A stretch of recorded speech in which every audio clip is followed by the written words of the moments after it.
పల్లెటూరు వాచ్లా ఎవరు చేశారు? పెద్దమ్మ చేసిందా? ఫస్ట్ టైం చేస్తున్నావా?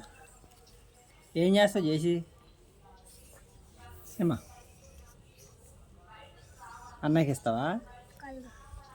పెద్దబాబు నీకు వచ్చిందా? ఇలా చేసి తర్వాత ఏం చేయాలి? నాకు అమ్మట్లేదు.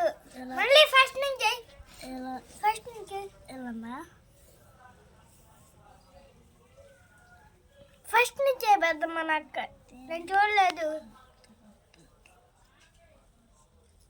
వెరీ గుడ్ నాన్న, వెరీ గుడ్, వెరీ గుడ్. లాగేసే, అరే లాగు గట్టిగా, ఇంకా గట్టిగా లాగితే లాగు. Very good. అంతే, అన్నయ్య చేసాడు డాడీ, అన్నయ్య చేసాడు, నువ్వు ఇంకా చేయలేదా?